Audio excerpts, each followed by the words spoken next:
In this video, we will show you how to perform active low pass filter using op-amp. This is the circuit of active low pass filter.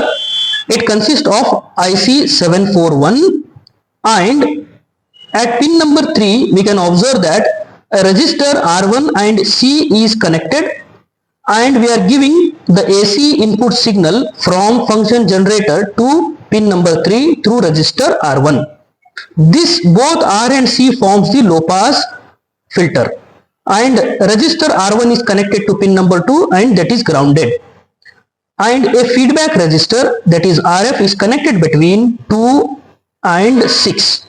We give the input signal from function generator here, and we also observe the AC waveform at pin number 6 using CRO. These are all the samples reading which I have already taken. In this tabular column, we can observe that we are applying the frequency in hertz, and we are measuring the output voltage at pin number 6, and we are calculating the gain, that is V0 divided by Vin. Here we apply the input voltage as 1 volt, and we change the frequency. At same time we observe the output at pin number 6. Okay, by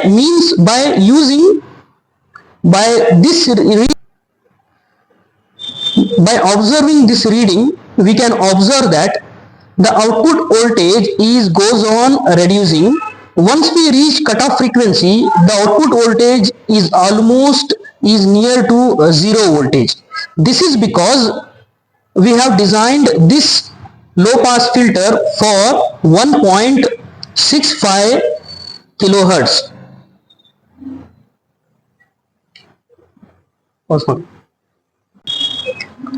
We can design the cutoff frequency by using this formula.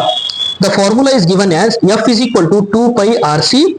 Once we substitute this value, the F is 1.59 kilohertz. It is not 1.65 kilohertz, it is 1.59 kilohertz. That means till 1.59 kilohertz we will get the output voltage. After 1.59 kilohertz, the output voltage goes on reducing. This can also be observed with the help of the graph. This is the graph or frequency response of low pass filter. Once we reach the cutoff frequency, the output voltage goes on reducing. Let's do this practically. Here we can observe that the active low pass filter is constructed on the breadboard. This is R and C. It is connected to input, and this is a feedback resistor, and this resistor is connected to pin number 3 and that is grounded. This is a low pass filter, and this op amp forms the non-inverting amplifier. We apply the input from function generator, and we have to observe the output at pin number 6. Let's apply the input using function generator. I have connected the channel 1 to the input, and channel 2 is connected to output of CRO. Now apply the signal with the help of function generator. Here we can see that initially we are applying 320 Hz and 1 volt. Let's observe that waveform in CRO.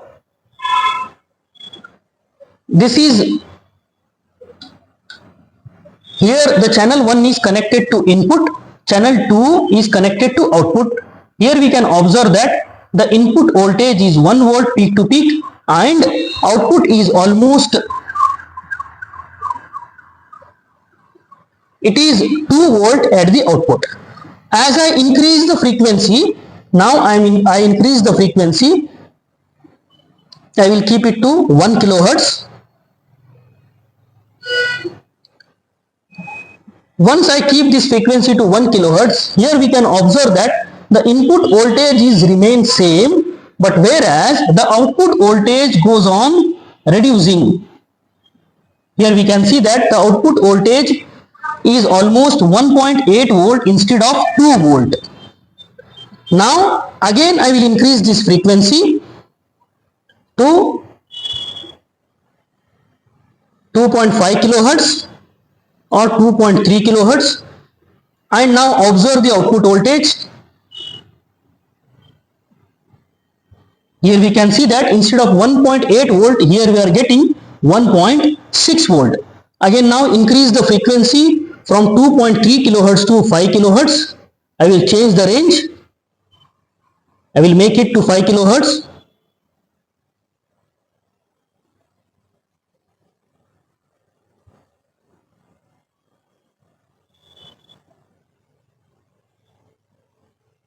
Here we have given the 5 kilohertz and observe the output. This one is the output. Here instead of 1.8 volt we are getting 1 volt. Now give the 5 kilohertz from 5 kilohertz to 10 kilohertz and observe the output. Here we are getting almost 0.6 volt.